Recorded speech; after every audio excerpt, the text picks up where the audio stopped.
മഹാന്മാരോട് ചോദിക്കുന്നതിനേക്കാൾ നല്ലത് അള്ളാഹുവിനോട് ചോദിക്കലല്ലേ നല്ലത് എന്നാണ് ഒരു കൂട്ടുകാരന്റെ ചോദ്യം. രണ്ടും നല്ലതാണ്. അള്ളാഹുവിനോട് ചോദിക്കരുതെന്ന് ആരും എവിടെയും പറഞ്ഞിട്ടില്ല. കാരണം സുന്നികളുടെ വിശ്വാസം അള്ളാഹുവിനോടാണ് എല്ലാ ചോദ്യവും നടക്കുന്നത്. ഇപ്പോൾ 1000 രൂപ ആവശ്യമുള്ള ഒരാൾ ഒരു പണക്കാരനോട് 1000 രൂപ ചോദിക്കുന്നു. അത് അള്ളാഹുവിനെ തള്ളലല്ല.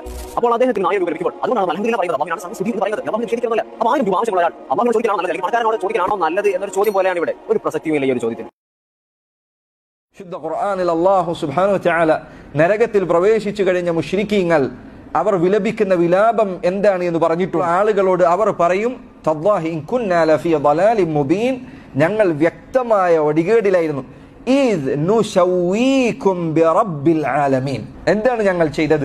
ഇദ് നുസവ്വീകും, ഞങ്ങൾ നിങ്ങളെ തുല്യമാക്കി, ബിറബ്ബിൽ ആലമീൻ, ലോകങ്ങളുടെ റബ്ബായ അള്ളാഹുവിനോട് ഞങ്ങൾ നിങ്ങളെ തുല്യതപ്പെടുത്തി. ഗൗരവത്തിൽ ചിന്തിക്കുക. ശിർക്ക് ചെയ്ത ഏതെങ്കിലും മുശ്രിക്കീങ്ങൾ അള്ളാഹുവിന്റെ റസൂൽ സല്ലല്ലാഹു അലൈഹി വസല്ലം അവിടുത്തെ കാലഘട്ടത്തിൽ ഉണ്ടായിരുന്ന മക്കയിലെ മുശ്രിക്കീങ്ങൾ അവർ വിശ്വസിച്ചിരുന്നോ ലാറ്റ അള്ളാഹുവിനെ പോലെ എല്ലാ കഴിവുമുള്ളയാളാണെന്ന് വിശ്വസിച്ചിരുന്നോ?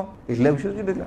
മനാത്ത് അങ്ങനെ എല്ലാ കഴിവും അള്ളാഹുവിനെ പോലെ ഉള്ളവരാണെന്ന് വിശ്വസിച്ചിരുന്നോ? ഇല്ല, വിശ്വസിച്ചിട്ടില്ല. അവർ ഹജ്ജിന് വരുമ്പോൾ അവരുടെ തൽബിയത്ത് നമ്മൾ മുൻപ് ഇവിടെ പറഞ്ഞിട്ടുണ്ട്. അള്ളാഹുവെ നിനക്കൊരു പങ്കാളിയില്ല, ഒരു പങ്കാളി ഒഴികെ. ആ പങ്കാളിയുടെ അവസ്ഥ തന്നെ ഹുവ ലക, ആ പങ്കാളി നിന്റേതാണ്. തംലികു വ മലക്, ആ പങ്കാളിയെയും അയാളുടെ കയ്യിൽ എന്തെങ്കിലും ഉണ്ടോ അതിനെയും നീയാണ് ഉടമപ്പെടുത്തുന്നത്. നോക്കൂ നിങ്ങൾ, അവർ ചെയ്ത് ശിർക്ക് നോക്കൂ നിങ്ങൾ.